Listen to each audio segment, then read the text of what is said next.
Hoje a gente veio a pedido de algumas pessoas para fazer algumas perguntas daqui da banda, fazer algumas perguntas pro Saulo sobre a banda, sobre como ele começou aqui na banda, saber um pouquinho mais da história dele, né? Isso aí. O Saulo é mais perdido que eu.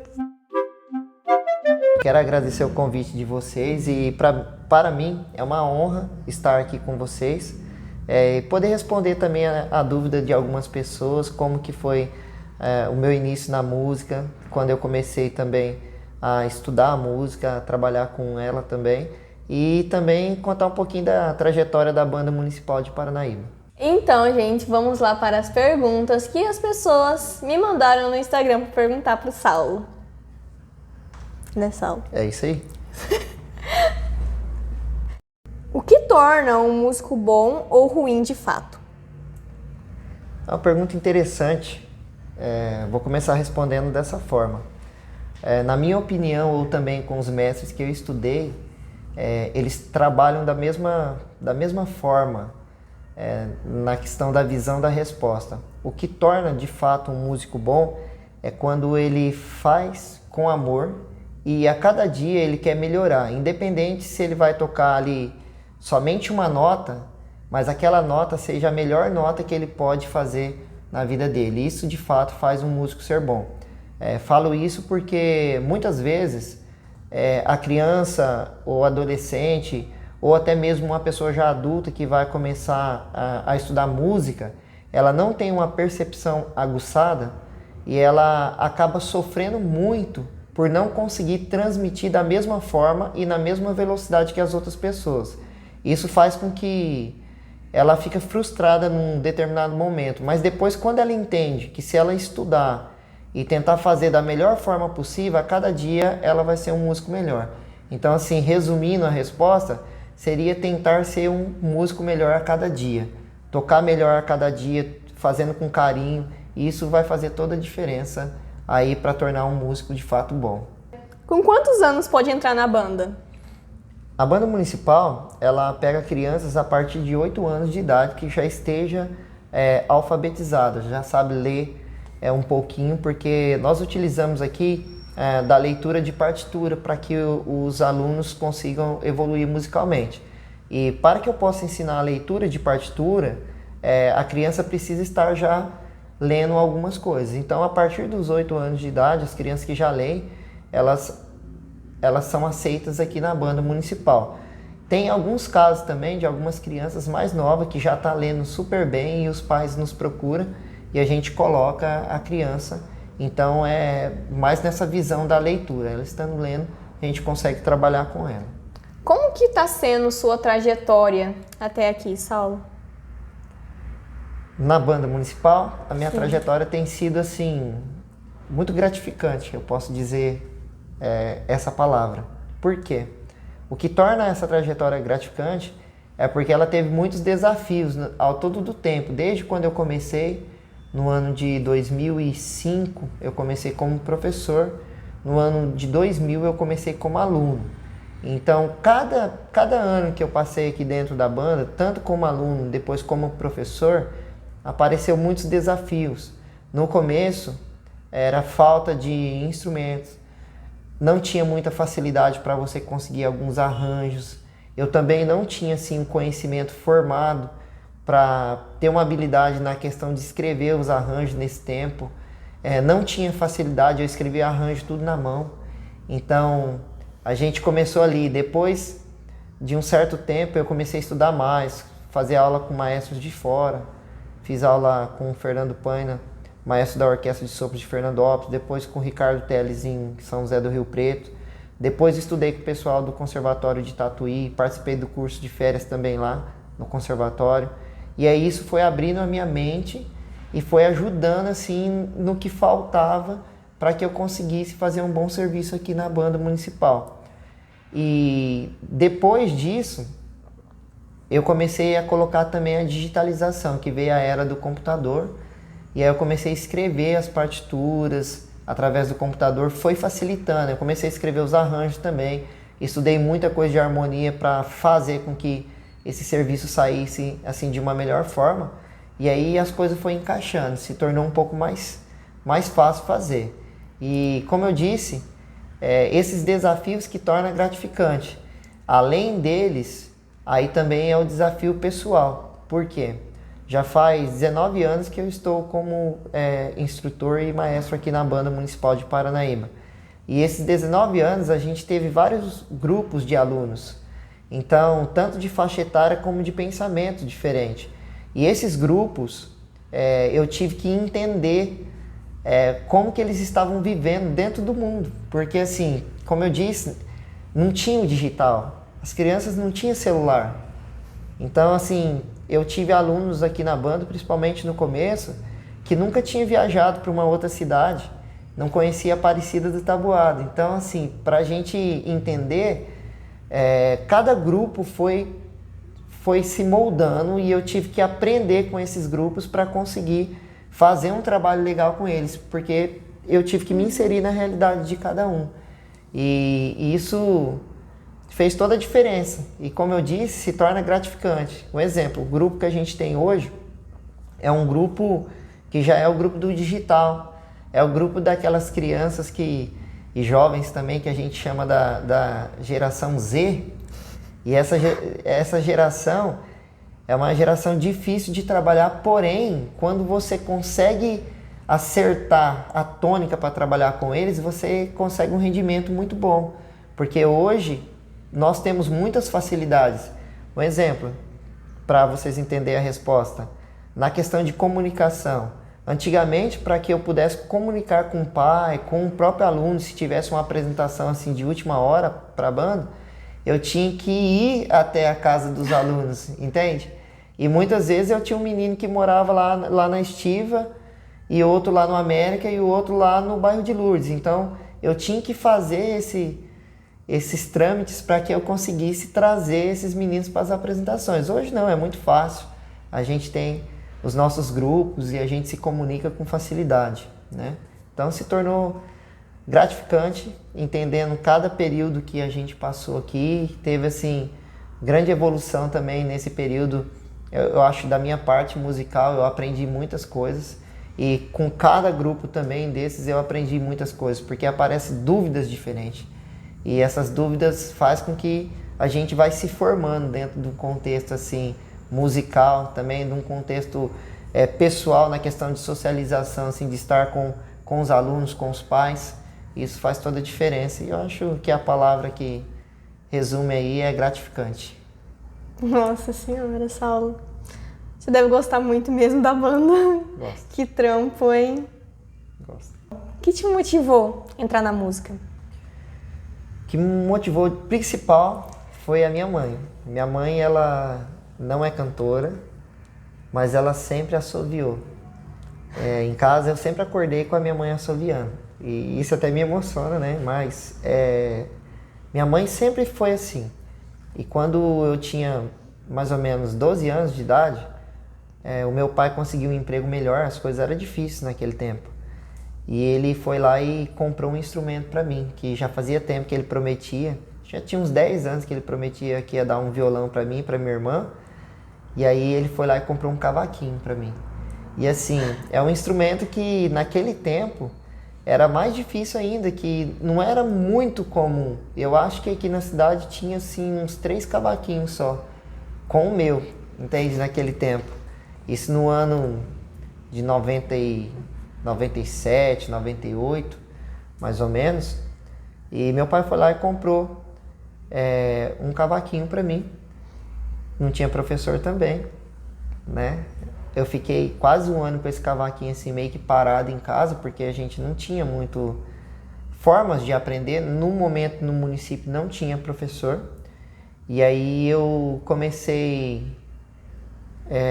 a estudar depois de um tempo. Fui viajar com meu pai motorista, e aí eu achei uma revista que estava escrita assim, num posto de gasolina: aprenda a tocar cavaquinho. E aí eu comprei essa revista e comecei a estudar ela. Comecei a estudar e comecei a tocar algumas coisas ali.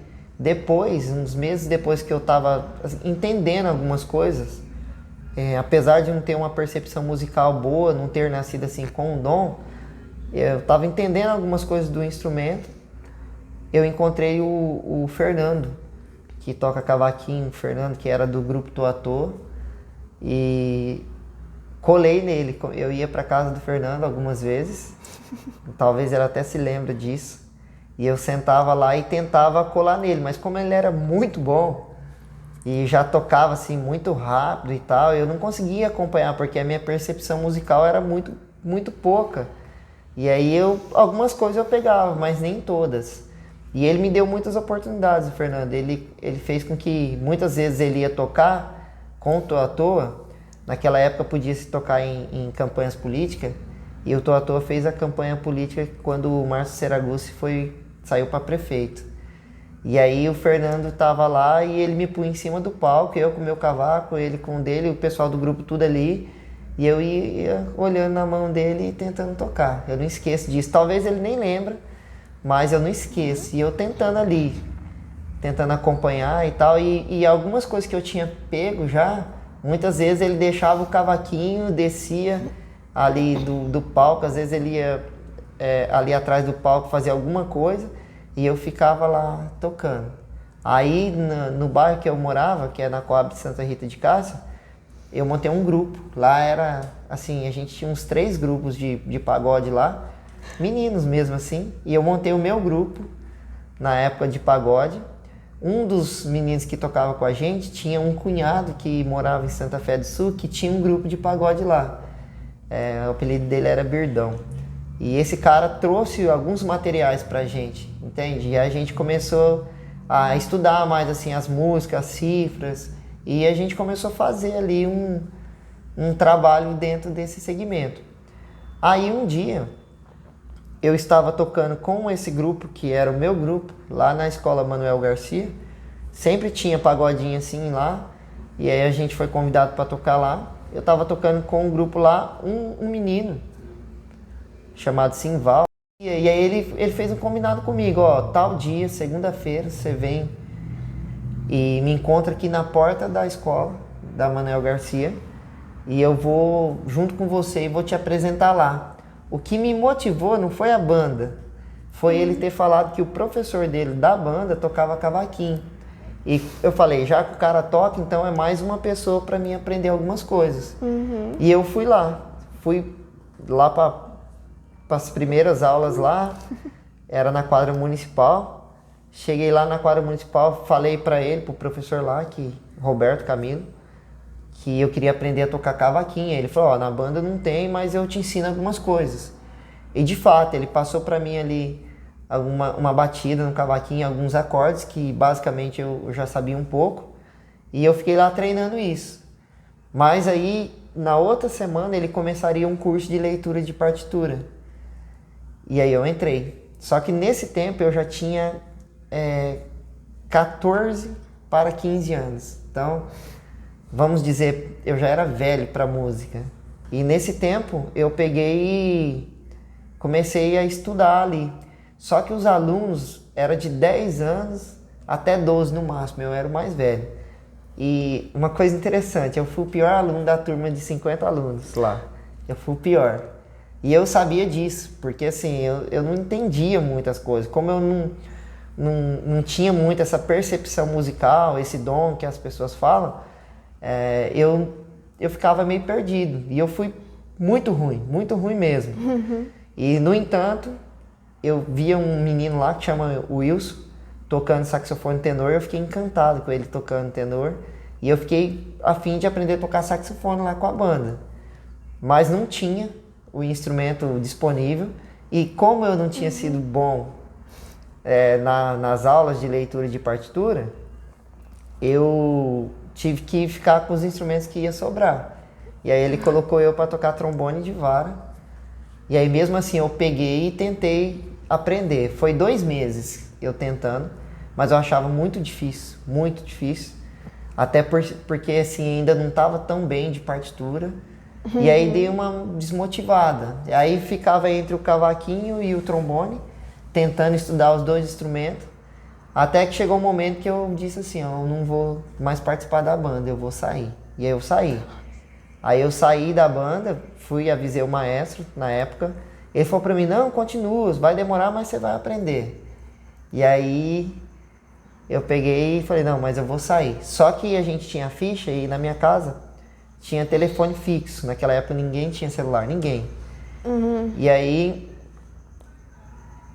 faltando assim 1 mês e meio antes da exposição, que tinha um desfile, chegou uns instrumentos novos.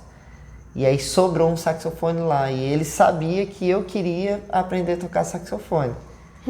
E aí ele ligou lá em casa e falou, ó, sobrou um saxofone aqui, você não quer vir? Porque aí a gente vai ter desfile e tal, lá do desfile da cidade, a gente precisa colocar mais alunos na banda. Eu falei, não, beleza, eu vou. E aí eu lembro, aí até foi o Jorge Fábio, que era ajudante dele, lá no momento. E o Jorge me ensinou as 4 primeiras notas no saxofone. E eu ali fiquei tentando. E como eu queria aprender a tocar saxofone, eu me dediquei bastante ali. Nesse 1 mês e meio, eu consegui tocar naquele tempo a gente chamava de bolacha, mas as notas brancas, semibreves, eu consegui tocar ali com os meninos da banda. De vez em quando eu errava mais que todo mundo. E aí eu errava bastante, mas eu consegui fazer o que eu precisava fazer para poder participar com a banda ali no desfile. E aí foi a primeira que eu participei ali junto com a banda, aí comecei a aprender a marchar e tal. Só que aí no dia 4 de julho nós nos apresentamos e aí a banda sempre pega uns diazinhos de folga, né, de férias, pegava 15 dias. E eu fiquei muito triste porque eu tinha começado assim muito pouco tempo a tocar o saxofone e eu ia ter que deixar o instrumento e ir embora. E até o professor tinha falado pra gente, ó, todo mundo deixa os instrumentos aí nos lugares certinho, limpa e daqui 15 dias a gente volta. E aí eu fui esperto. Eu fiz uma travessura. Eu fui lá e coloquei a minha bicicleta atrás da quadra municipal, amarrei o instrumento na garupa da minha bicicleta e falei, vou levar esse instrumento para casa e vou estudar. E eu fiz isso. Eu saí lá da quadra municipal e fui lá na Masterson e comprei um método de saxofone, chama Amadeu Russo, e falei, eu vou estudar esse negócio aqui como ninguém. E de fato eu estudava. Assim, era 4, 5 horas por dia, eu comecei a praticar. E aí eu comecei a aprender. Quando voltou dos 15 dias de férias, a gente foi fazer um ensaio lá com a banda. E a gente estava tocando a música e o maestro, o Roberto, ele passou assim, perto do nosso naipe de saxofone. Quando ele estava passando, ele parou e olhou para mim. Eu lembro até hoje. Quando ele olhou para mim, ele falou assim, nossa, que som é esse? Seu som tá bom, muito bom. Como eu estava estudando o método e meu som evoluiu, ele viu que tinha alguma coisa diferente. E aí eu tinha um menino lá que tocava trompete, bem assim, primo longe, primo quarto, primo terceiro da minha família, Fernando. E esse menino, quando ele viu que o maestro falou isso, ele tocava muito bem trompete, ele chegou em mim e falou assim, ó, eu vou te ajudar. Eu vou te ajudar a desenvolver mais. Tem a questão de transposição, sax alto. Para você tocar as nossas músicas, você tem que transportar de cabeça as nossas notas. Porque senão o Jorge vai ter que escrever tudinho as partituras, como era escrita à mão. Né? E aí eu falei, e como que faz isso? Aí eles me explicou mais ou menos 2 notas acima. E aí eu comecei ali a tentar fazer e fui aprendendo. Cada dia tentava uma musiquinha e o Fernando me auxiliando sempre. Um dia, assim, passado mais ou menos 1 mês e meio mais ou menos disso, o Fernando chegou em mim e falou assim, ó, cara, você já tá tocando tudo que a gente tá tocando aqui. Você pode tocar junto com o pessoal do solo. Você não precisa ficar tocando aí aquelas partes da música mais fácil, não. Você pode tocar com o pessoal do solo. Aí eu falei, se ele tá falando e tal. E aí eu comecei a tocar com o pessoal do solo, nem o Jorge, nem o Petinelli também, que era da época, nem o Roberto não reclamou. Inclusive eles viram que eu de fato estava desenvolvendo. Apesar da minha percepção musical não ser boa, então eu errava bastante, errava tempo e tal. E eu lembro de um detalhe de uma vez que aconteceu, que foi assim, a primeira vez que eu tive que tocar sozinho o solo da Aquarela do Brasil, a parte do saxofone, que não tinha nenhum outro saxofonista que fazia. E aí eu lembro assim que foi um desafio para o músico que não tem percepção musical. Então, até você acostumar com aquela pessoa que você está tocando, fica difícil. É claro, hoje a minha percepção musical é bem diferente da época que eu comecei, né? Mas mesmo assim, para quem já nasceu com um dom e tal, é fácil. Mas em tese, isso para mim foi muito bom, porque o fato de eu não ter percepção musical me fez estudar bastante e entender os caminhos que faz uma pessoa aprender a tocar um instrumento. E isso eu pego alunos hoje que não têm percepção musical, eu já sei o caminho que eu tenho que colocar ele para que ele consiga de fato aprender.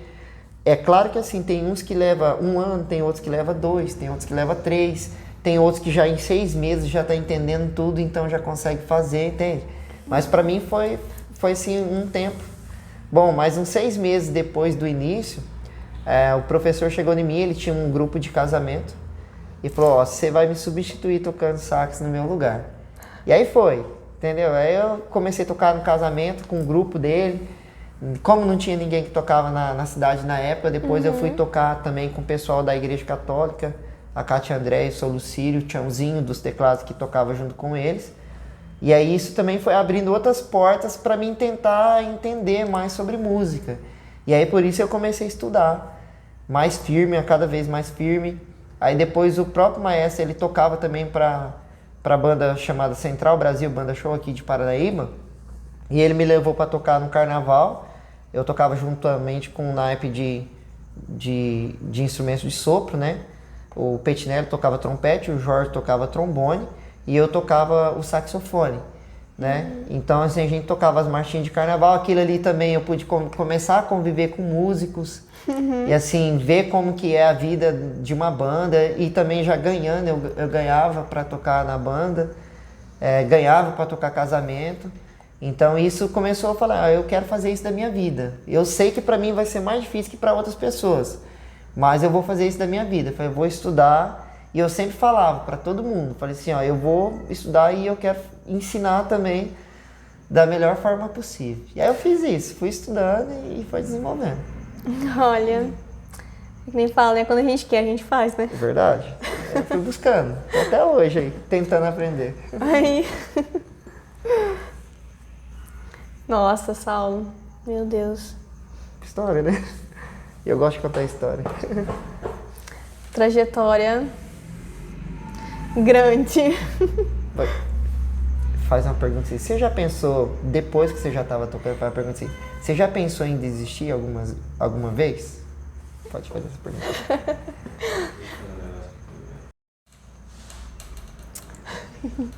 Ô Saulo, você já pensou em desistir alguma vez? Sim, na verdade eu desisti. Depois desse período todo que eu contei, que eu já estava tocando, já tinha feito bastante coisa assim dentro do contexto musical, teve uma vez que eu decidi, falei, nossa, eu sou muito ruim, não tenho percepção musical, então eu vou parar.